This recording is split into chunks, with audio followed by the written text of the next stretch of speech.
I think, therefore I am, the famous quote by the philosopher René Descartes, is the most basic way of explaining our existence. However, to think, we must have the information to base our thoughts on. To exist, we need to explore and learn from our surroundings to gain that information. We do it as toddlers, and growing up, we constantly seek to learn from our environment. The process of wonder seems to slow as we get older, but the instinct of wanting to know will always be there, especially with what is unfamiliar to us. And as adults, we want to know what the unfamiliar is, even more in detail than we would when we were children. As adults, we stop looking at the familiar world around us because it bores us. But if, for example, we were dropped into a strange town that we had never visited before, our first thoughts would be, where am I? Our next step would be to gather information from our surroundings to give us clues on our location. Architectural details on buildings may give us clues of region. Posters or street art may give us more clues.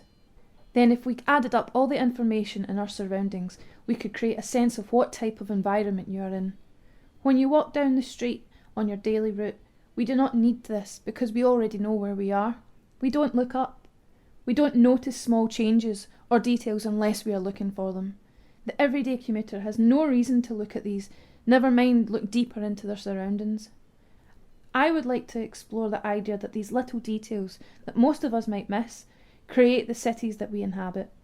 I would like to see if they affect our view on the world around us, and can we contribute or make a new space for ourselves in our own streets. I want to hunt for the unusual. I want to look for more in our everyday urban surroundings because there is always more to see every day. I'm going to look at different factors around the city of Liverpool and see if they contribute to the city's overall mood. I will compare other cities to see if Liverpool is any different or if it is special in some way. I'm also going to explore the reason of why these details are important to our environment and for the general public. I will also consider why do some of us look or even hunt for these hidden visual treasures, and who is more likely to want to find them.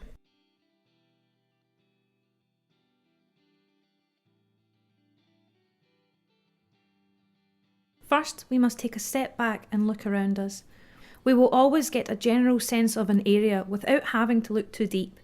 We can usually predict things such as, is it a busy street?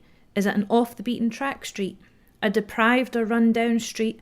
Or a recently built-up area that people have invested time and money into doing so? Just by looking at what is around us, we can get generally a good idea of where you are. But sometimes that feeling of, I am here, can be rewarding in itself. In Gordon Cullen's book, Townscape, he explores the idea of here and what here means to us and how we react to it. Cullen talks in depth about composition within urban landscapes and how they add to our sense of being and how we interact with our surroundings. He states, its purpose is to take all the elements that go to create the environment, buildings, trees, nature, water, traffic, advertisements and so on, and to weave them together in such a way that drama is released. The composition itself cannot create interesting views on its own. Smaller details have to be taken into consideration. Cullen calls these significant objects. Objects which are bright in colour or sculptured into everyday life, yet help to add to the bigger picture. Lampposts, postboxes, posters, all visual elements to our streets. Yet embedded in these objects can be even more elements of interest. A town's crest on a lamppost, or a public bin, for example, and can add a sense of location to any street and aid the object in being a part of that specific local community. Everyone in their lifetime will come across some form of street aesthetic, and so much so that they might even become cliché. We are surrounded by these aesthetics in not only our streets, but in our homes and our workspaces. One theory of this is Paul Willis's hyper-institutionalization. This is explained as a situation where formal features become a guarantee of an aesthetic rather than a relevance to real-life concerns. The people who don't understand the uncultured simply lack the code and are seen, or maybe even see themselves, as arrogant or insensitive. Although this relates more to semiotics, this theory can be implemented to our streets too. If we are in a foreign place, we are more likely to question and look for what we have not seen before. If we lived in a town or city all our life, an aesthetic that may have been there for a while may just blend in. We know it's there, but we have already seen it before and we do not feel the need to see it again. This way of thinking suppresses our desire to explore, as we feel we already know everything there is to know. I would like to believe that as a creative person, I engage a lot more with visual material than non-creative people. For example, creative people would see some street art as witty or impressive, whereas non-creative people would see it as an eyesore or prefer a blank wall. With that in mind, does that mean because creatives see street art as potentially interesting, our curiosity drives us to find more? Curiosity should be blamed on driving us to create, to push boundaries and to find out what we are capable of or getting away with. It is, of course, in our nature. I am not the only one, and there are many theories and suggestions on urban curiosity. One of the most famous being flaneur. Flaneur comes from the French noun stroller, which during the 16th and 17th centuries this was considered time-wasting and laziness. It was not until the 19th century that it was considered more of an enlightening way to experience urban life. Those who would wander around the city streets, silently observing everything there was to see, were considered to have a greater understanding of the urban environment and could portray their surroundings better than others. The idea of blissfully strolling through the streets, enjoying what they have to offer, also could relate the wanderer to the term mono no aware. This is a Japanese ideology of someone having sensitive, inquisitive feelings experienced when encountering the subtle workings of human life or the changing seasons, and literally translates to the sadness and pathos of things. Although walking around a city hunting for details may be more about experiencing urban life, there is also a major sense of being. Experiencing these things physically, rather than reading about it in a book or seeing pictures on a website, helps us be aware of life and the life around us. It just so happens that instead of mostly nature, which mono no aware is commonly associated with, it is more of our urban existence. We still can have this empathy of things in our towns and cities, as well as in all things natural. Psychogeography is another approach on the subject, with a lot more recent authors discussing this theory than others. Psychogeography was defined in 1955 by Debord, and he described the theory as the study of precise laws and specific effects on the geographical environment. Although very close to flaneur, it is not so much about casually wandering. Psychogeography is more about actively being lost or deliberately taking a different route from your usual one to see what there is to be seen and finding things you did not know you were looking for. The psychology encourages us to have an open mind rather than being overly curious about our surroundings, to have a better ability to see and feel more in our daily surroundings. When looking for these details around the city centre, you have to ask yourself, why? Why am I glancing at a wall to see if there's anything there? Why do I need to look at the top half of a building? Why am I curious? That would be exactly it. I'm curious, but does my curiosity add a new level to the streets I walk every day? Curiosity is the instinct to learn and to take in information, to make the unfamiliar known to us. When we walk down a street, there are thousands of pieces of information surrounding us, yet in daily life we barely notice a fraction of this information as we process it as familiar, and it all merely blends into the background. It probably doesn't help that the city is a busy place and everyone is rushing to where they need to be. They don't have time to stop and look at their environment. Maybe this is why we prefer unfamiliar towns when we visit on holidays or trips away. We enjoy these new spaces a lot more as there is lots of new information to take in and learn, and more time for us to find information and understand it. So I put myself in these situations by going to a few cities in Europe that I had never visited before and made observations of their streets. However, I feel that on trips like these, time is limited and you can only explore foreign streets for a few hours. That, and the fact that one trip will only give you a sense of that time when you were there. Places change along with their people and cultures, so you may have missed something important by not being there at the right time and for not long enough. There is no doubt that semiotic reading does hold a major part in our understanding of the world around us. Some would argue that all of psychogeography is linked with semiotics, but I do not believe this is the case. Yes, there are similarities in which we read signs from these details and gain information from the signs in our streets. However, these do not give us, as individuals living in these spaces, a sense of being. We cannot experience semiotics as a graphic on a screen like we can when on the streets. Whereas a sign is meaningless if not in a physical situation, and we can experience and consider these hidden languages when it comes across in our everyday lives. For example, a no smoking sign is understood universally, even if it is just an image with no text. However, this sign will be taken differently depending on where it is placed. If placed in a hospital ward, it is accepted without question. If placed in an open place such as a park, some may question it or not accept it and proceed to not follow the sign. Anything can be a sign, and just by looking and understanding the street, you are inventing signs and their meanings.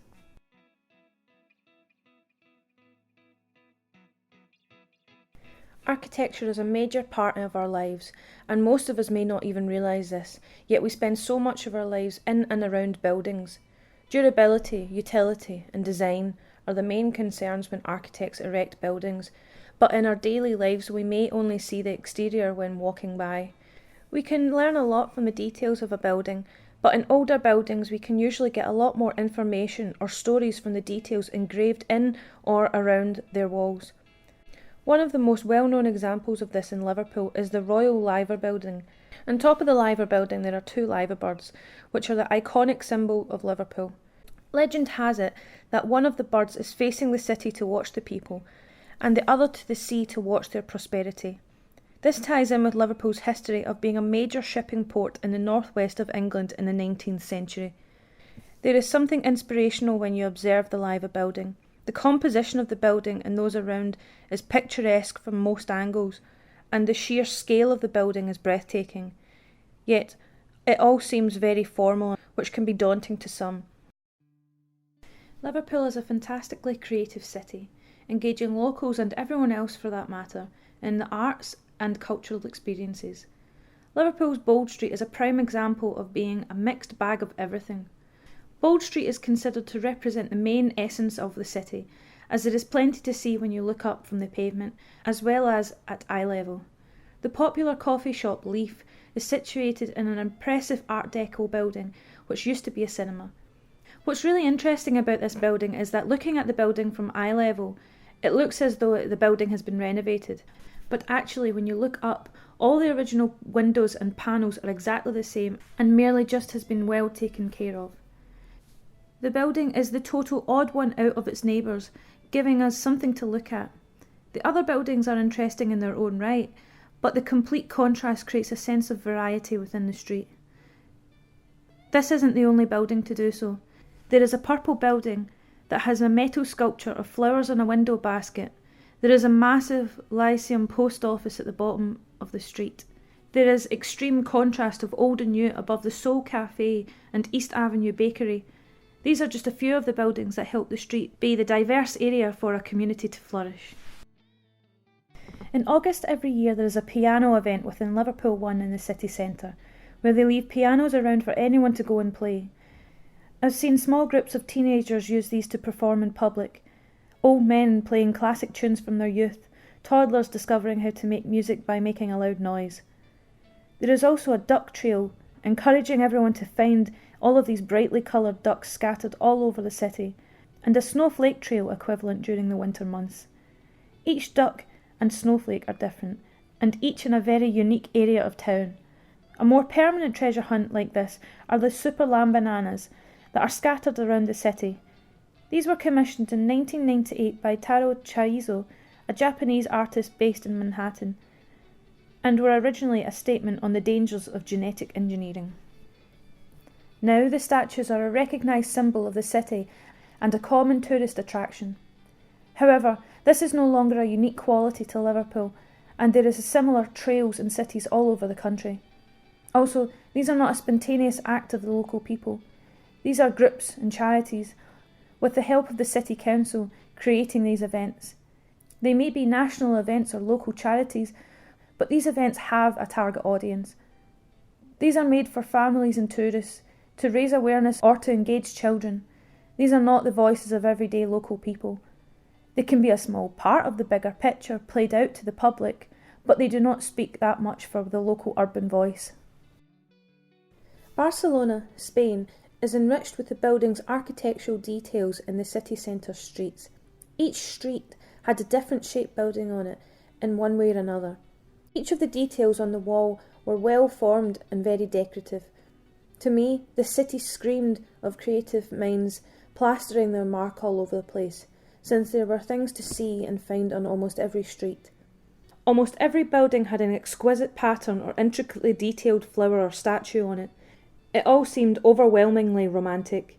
In the winding streets near Le Romble, it was very cramped and busy, so all of these beautiful details seemed to blend into the walls and be ignored. Yet, maybe that's what added to its charm.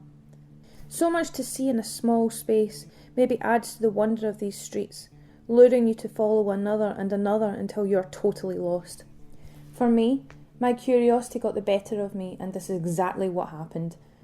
But there was some fun about it. I felt like a child in an adventure, exploring and finding these visual treasures.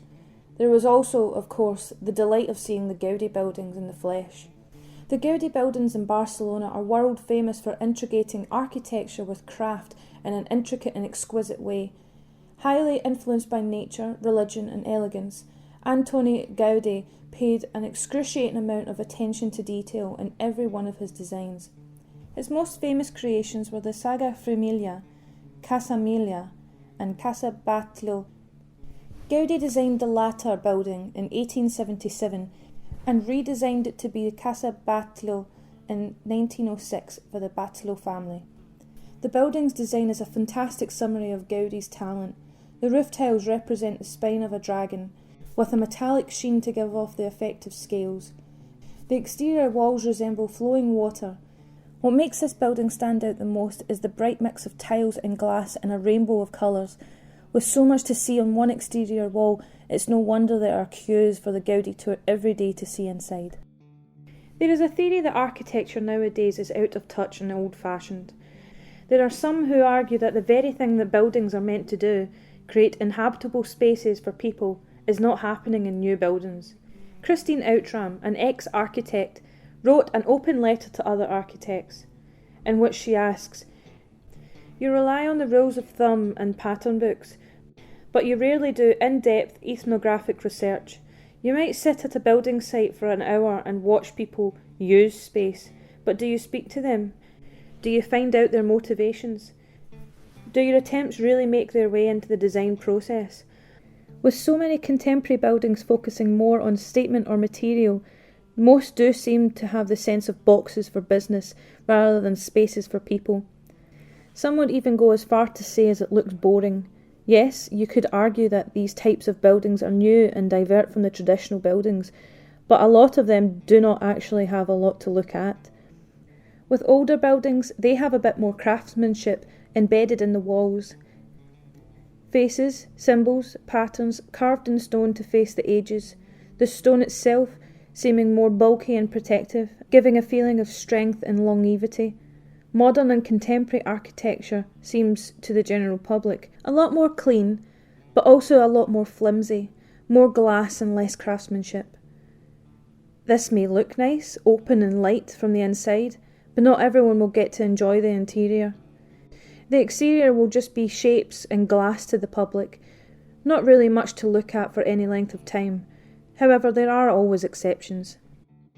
A contemporary example of more culturally inhabitable architecture that also considers the public interest are the works of BIG, which stands for Biagi Ingalls Group. This partnership consists of 12 architects and designers, all striving to create a multicultural and urban organisation with their projects. We believe that in order to deal with today's challenges, architecture can profitably move into a field that has been largely unexplored. A pragmatic, utopian architecture that steers clear of the petrifying pragmatism of boring boxes and the naive utopian ideas of digital formalism. Their project, Super Cullen in Denmark, is a massive urban space for people from different cultures to come and enjoy. There are a collection of objects from all over the world with descriptions of what they are and where they come from. A sort of surrealist collection of global urban diversity that in fact reflects the true nature of the local neighbourhood, rather than perpetuating a petrified image of homogeneous Denmark. This project was a fantastic way to mix details in a new and interesting manner. They used a mix of red and pink hues, exercise equipment, interactive seating areas, skating and baseball utilities, as well as lots of other sights and stuff to do are present in the area and completely open to the public. The fact that there is no one culture in mind when designed helps this area meld into the community a lot easier than other new builds in other areas. People will feel more comfortable integrating a space like this in their own lives and not be as precious with using the facilities. This is what architecture should be about, creating spaces for people to feel welcome in and around. And from it, people will enjoy making more of the space. They will add their own touch and make it more of them as it is designed for them. And in relation, they make more to see, to do. They make more of a community and more for us to document. Memorials are a big part in our societies, as the memory of the dead is something that we never want to forget. Every town in the UK has some form of war memorial remembering those who fell in battle, and these are usually statues or plaques with a list of the fallen names on them.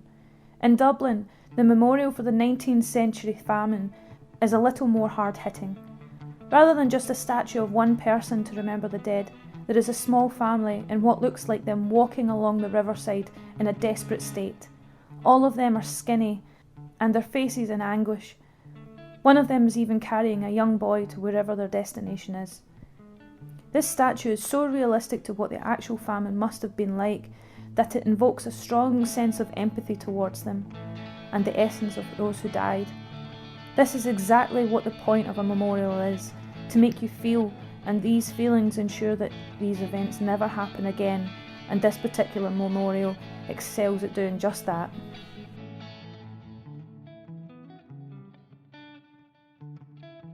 Street art is more spontaneous. However, most street art is illegal due to it being painted on private property or public buildings. There are not a lot of legal walls for people to paint on, and not many business owners let artists paint on their walls unless it is for a specific piece. However, there is an organisation in Liverpool called Zap Graffiti, which gives street artists a chance to paint, practice and display their work. Even though the location of Zap is pretty secluded in the city centre, their reputation is of high admiration within the local community. This is great for keeping these artists out of trouble with the law, but it is not so great for showing their art to the general public. This is probably why illegal painting, or tagging, is still rife in our streets. This idea of art squatting on public or private buildings in areas with more footfall is probably more of an exciting prospect to these artists than some back alley where no one will see it. Some street artists see their work as donated to the public, and in some sense making public galleries out on the streets. This diverts from the opinion that many of the public do not actually feel welcome within public galleries, and there is a general assumption that only posh, creative or educated people would enjoy the works displayed in galleries. Some people see street art as a nuisance, vandalism or an eyesore, but you can tell a lot from the street art in the area. If it is intelligent art related to the area, or not just a squiggle on a wall, chances are that it is to advertise something close by. Sometimes these are to add another element to the area, or the scene is just right for the artist to express themselves in such the way they choose, be it in protest or just another considered way to produce their tag. Obviously, a piece of street art with more to it will take longer to paint unless using stencils.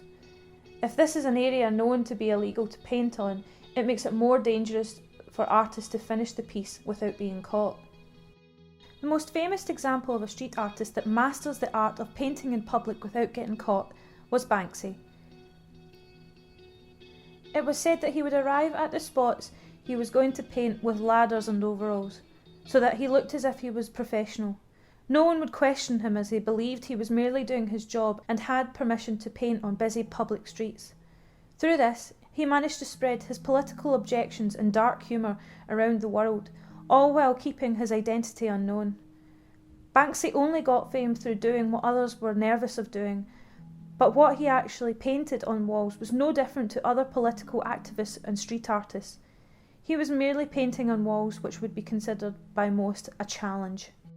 In a study on vandalism, Barker and Brigdeman 1994 backs this theory up as a concern. Another perhaps more serious problem with this approach is that obviously target-hardened buildings may encourage vandalism by implying a history of being vandalised. Visibly increased security may be seen by the vandals simply as a challenge. This statement implies that the authorities do not wish any creative expression on public streets by the public. That is what these vandals are, members of the public expressing themselves on public walls. A fair amount of street art is speaking out against the authorities in protest. A quirky example of this would be Mobster.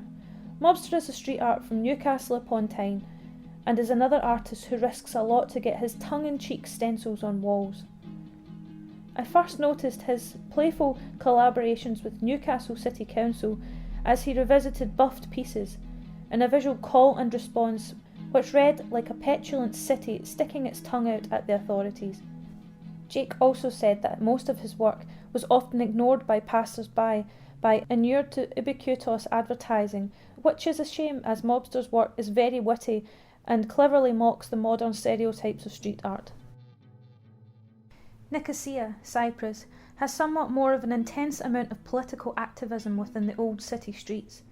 Text and images of political interest, wanting change, showing the evils of war and images of peace. Antifa, short for anti-fascists, was lavished on walls all over the city. No borders was painted across street signs, shop doors, walls, and even on the pavements. Pro-feminist messages were also easy to spot. Cartoon murals and random characters are down side streets and in parking areas. Even the bins are painted with eyes and scribbles from the locals. So much of it is both in English and in Greek. It all seems very alive and intense, as if these colourful protests are still going on the walls around us, and showing us that they were not afraid to hide their opinions. If anything, it felt like they were screaming for attention. Even walking down main streets, where there was not as much street art, there was still the odd message just above or below eye level. This is probably because of the constant military presence in the area. Some areas still derelict, in ruins, and off limits to tourists and civilians, dating back to the conflict in 1974. The UN border control is still very much guarded. There is now even more progression in street art, street craft, and adding another level to our urban landscapes. Although it's still illegal, street craft is probably a more accepted version of street art due to the fact that it is more aesthetically pleasing to all and not just those who would appreciate tagging. Yarn bombing, moss stenciling on walls, guerrilla gardening, recycled sculptures are just some of the crafts popping up around our cities. Trees in Rope Walk Square just off Bold Street and on the Park Lane both in Liverpool have been yarn bombed. A fantastic example of look and see street craft is by an American artist called Paige Smith, who plants geodes and cracks in gaps of buildings and pavements. Smith was interviewed in Rika Katian's book Street Craft and explains her message as, "I want to encourage people to explore their surroundings and find treasures in their everyday life, and to keep their eyes open and see details of their environment and neighbourhood." She also goes on to say, "I'd like to create a community where people hunt for treasure globally and interact with others involved." Smith is not the only one to have realised our streets are full of potential. Slinkachu is another great example of using our streets to play creatively, and he installs little people around towns and cities and gives them a narrative to each scene. I love the idea that a lucky few would find these lost miniature people. I find this quote strange, as these installations are not actually lost. They are out in the open for the public to find, but it all goes back to whether we notice things that we do not look for, especially if the area is familiar to us. However, they can give those who do find them a great sense of perspective. These tiny installations create a sense of scenario that we would not expect out and about, and could, in essence, help us realise that there is more than meets the eye in a lot of places, if you were willing to look. These installations must not have been there for any length of time either, whether they were damaged by wind, rain, birds, or other wildlife, or even by people stepping on them or taking them for themselves. A more permanent example of street craft is by Polish artist Niesbun. Niesbun creates schematics to install on walls, bricks and roads, and all of which are inspired mainly by traditional woven lace patterns. I try to give people a reason to smile more. Niesbun highlights that the unusual creativity around our daily lives can help us feel more connected with our surroundings and enjoy them. What is also nice about Niesbun's work is that it's less threatening to those who are not usually fond of street art. Instead of giving off the aura of, this area may be dangerous, it suggests that there is more of a feminine side to the streets. Yarn bombing is another craft considered feminine, but when we see works like this on the street we do not think danger. If anything, we think that the area is safe and looked after. It is a shame that a fraction of the people that will ever walk past these works will even notice them, and even less will take the time to consider what they are to appreciate them. If you're not a creative person, why would you notice these things? How can they look for something if they do not even know there is something to look for? A French street artist who goes by the name Invader creates small tiled aliens in the style of the classic arcade game Space Invaders, and installs them in cities all over the world. These invasions are now in over 65 cities and counting. What's interesting with this idea is that he also creates and sells maps pinpointing the location of each of these aliens in every city he has placed them. He has, in essence, created an urban treasure hunt for these cities. This is the ultimate way to get people to experience and explore the hidden details of the city, however, it takes something away from the finder as they know what they are looking for. Relating back to psychogeography, as you are looking for something you may miss other things in the rush of finding it. Then again, they may lead you to see streets you may never have encountered, and you may discover more than just the desired object, or you may notice other details along the way. What's also interesting is when people collaborate their street art with the local architecture. In Dublin, the Samuel Beckett Bridge is a fine example of contemporary architecture that represents the separation of land and sea. What I found when visiting Dublin was someone had used the context of the bridge to add their own element of humour by spraying "Troll Below" on the pavement under the bridge. There is also little footpath lights installed in the pavement along the river, each of which have a little fish or starfish inside as a reference of how close they are to the sea. Again, someone has taken to enhancing these elements with their own take of humour. As these lights are lined up in straight lines, someone has added the classic arcade game character, Pac-Man, to one side of the lights and one of the ghosts from the same game at the other. These witty collaborations show that even in the recently renovated area, which would normally seem too clean and daunting, can be inhabited and altered by the locals in a non-threatening, light-hearted way. We live in a society where you have to be doing something, otherwise you're wasting your time. Yet, because we are spending so much time doing what our personal responsibilities require of us, we seem to miss what is going on around us. If everyone were to slow down and experience what there is for us, then maybe we would all be inspired to contribute. We may not always like what we see, but we will also see a beauty that no camera can capture. Streets that may have not been familiar to us before may become a treasure cove of something aesthetically pleasing. When I began this project, I felt compelled to find small, intricate details which helped build up a bigger picture. The architecture and composition of buildings that makes our streets also help to create atmosphere, as well as sometimes creating a canvas for the street artist or just general public to make their mark.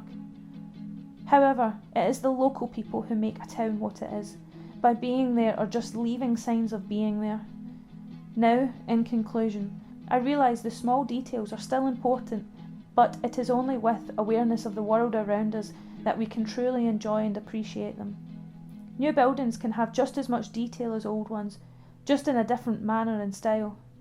Be it using maps, local animal trails, or just going down a street you have never noticed before. We learn more about our towns and cities every day. Taking the time to explore, or even just going down an unfamiliar street, can be extremely rewarding. Every day there is something new. Every day is different.